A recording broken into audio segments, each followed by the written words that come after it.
is happening, guys? My name is Jamie and today we are doing an album review for Marilyn Manson's new album, We Are Chaos. So I have been waiting years, absolute years, to review a Marilyn Manson album. Believe it or not, Heaven Upside Down from Marilyn Manson was one of the reasons why I got into reviewing and even reactions. It's because he definitely inspired me to look at music differently, to have a different perspective. Marilyn Manson certainly has changed throughout those years, and on this album We Are Chaos we see a very different side to Marilyn Manson. Where Heaven Upside Down was a much more heavier and grittier album, this album is a much more lighter, but yet at times it holds that aggressive approach.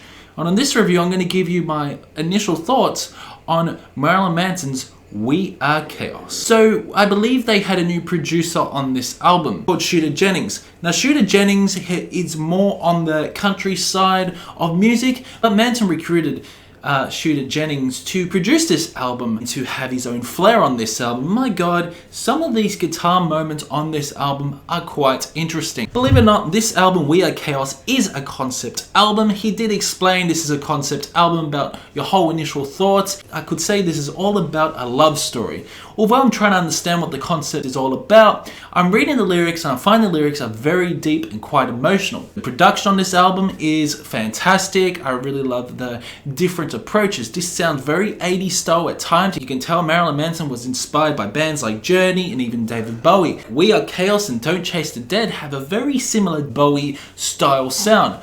But of course Marilyn Manson creates his own twang, and when I say he creates his own twang, he creates this noise, this purest cacophonous, decrepit noise that is absolutely skin-crawling at times. This is what makes this album quite interesting. Listening to this album about 4 or 5 times today, I can say to you that this album has fucking grown on me. It really has. My first initial thoughts, I thought, whoa, this is a weird fucking album. Throughout the next few listens, I said, whoa, this album is nearly as strange as Mechanical Animals. But what does really like about this album is the structure of the songs. And I've got to be brutally honest that Marilyn Manson albums are pretty long albums, and having it close to 42 minutes really grinded my gears. I wanted the album to go a little bit longer. Heaven Upside Down had very different sort of songs. This has very different sort of songs as well that Marilyn Manson has never experimented on an album before, where we get a sort of a gothic pop approach at times, but also some anthemic ballads. Take with Red, Black and Blue to I can't speak, motherfucker. The song to actually introduce this album. It's very hard hitting. His vocals are very distorted, but yet he can tell there's a lot of emotion conveyed. I do love the acoustic elements throughout Red, Black and Blue that intertwine between the electric distorted guitars. This is definitely the most heaviest song off the album. It doesn't really offend anyone, but it's really harsh and aggressive, and especially those vocals, the overlying vocals in Red, Black and Blue, close to resonating the black metal vocals when he says Red, Black, Blue.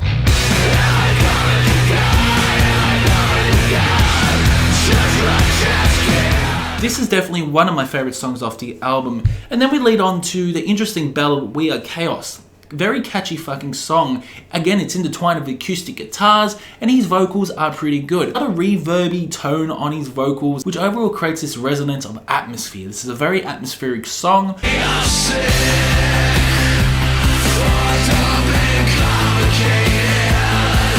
I just feel like that We Are Chaos is in sort of the shit pit of the album, in my opinion. When I say it's a shit pit, maybe it shouldn't have been the second song of the album. If it was the 4th track after Don't Chase the Dead, the album would have flowed a little bit better. We Are Chaos has a very interesting sort of melody, and I do love the sort of orchestral elements you're getting throughout this song. It leads on to Don't Chase the Dead, which sounds very similar to something out of David Bowie. I love that chorus. That chorus is fucking melodic, it's fucking catchy, and a lot of people say, ooh, I don't like melodic shit. Well, go stick a breadstick up your ass, because this is a great fucking song.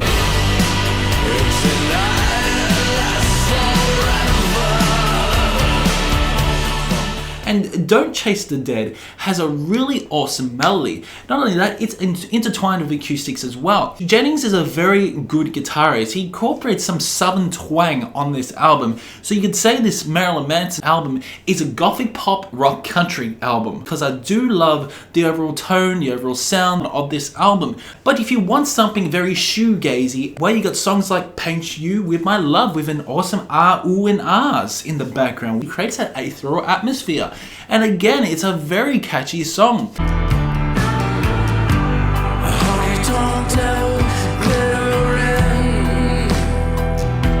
All these songs are pretty catchy, and I love how Marilyn Manson do it. A lot of people would probably think that I would actually give you a negative review on this album, but fuck, you probably don't know it, but I am a Manson fan, and I gotta say, this album actually really took me by surprise. It really did, because I didn't think I was gonna actually enjoy it, because We Are Chaos was a hit and miss song for me. But after Red, Black and Blue, it's an interesting sort of song, and I can understand, I can respect his artistic views. This album just gets a little bit better with Infinite Darkness. Infinite Darkness is a much more heavier approach for heading towards that gothic vibe. And I do love the overall lyrics of this song. It's all about relationships, all about him contemplating what he should do or not. And it's just a really fun approach.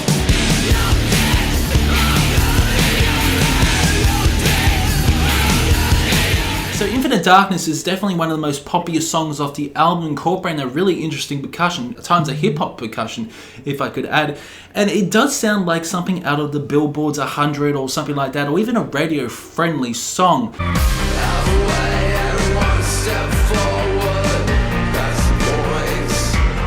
And we head on to Perfume. Now, dare I say that Perfume does sound something out of Imagine Dragons, especially something out of Night Visions. It's just those vocals and the fucking guitars. Again, I really enjoy Perfume. Really love the choruses, gritty guitars at times, but it's a really awesome song.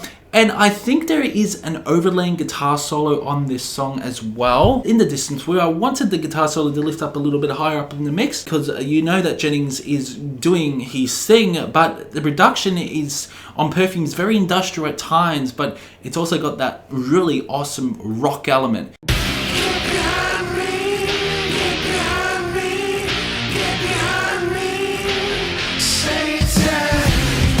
My Head Together is probably one of the weakest songs off the album in my opinion, but it still holds true that an interesting sound on this album. Again, incorporates industrial elements throughout this song, and it's got a really catchy chorus, but I just feel that this song doesn't really go anywhere. And Keep My Head Together is definitely one of the doozers off the album.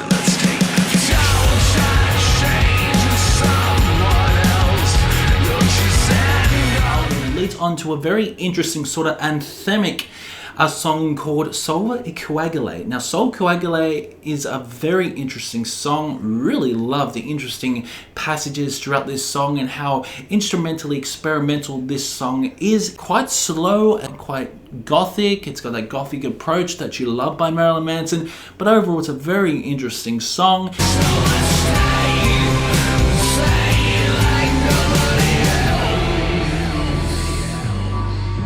Finally, you get a closer called Broken Needle. Broken Needle is definitely one of the most southern twang songs Marilyn Manson has ever done, and it's a very interesting way to end off the album. Look, the lyrics are pretty interesting as well, and I do love the concept of this album, and definitely I wouldn't say this is a metal album per se, and this is why I am saying that it is my favorite non-metal album of the year at the moment. That's what I'm going to say. It's my favorite non-metal album of the year.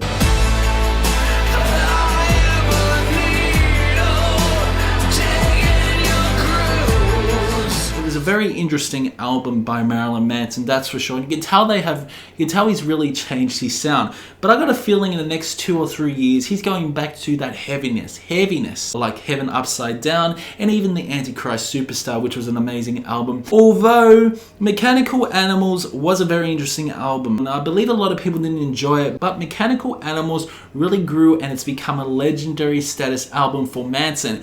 This album, I can understand why people don't like this, because I have read some reviews and people have scored this quite low, and I've also seen some people score this quite high. In my opinion, it's a solid 8.5 out of 10. It's the best modern day Marilyn Manson album for about 10 years in my opinion. For about fucking 10 years, because this album fucking kicked its ass. It was a fucking great album. 8.5 out of 10.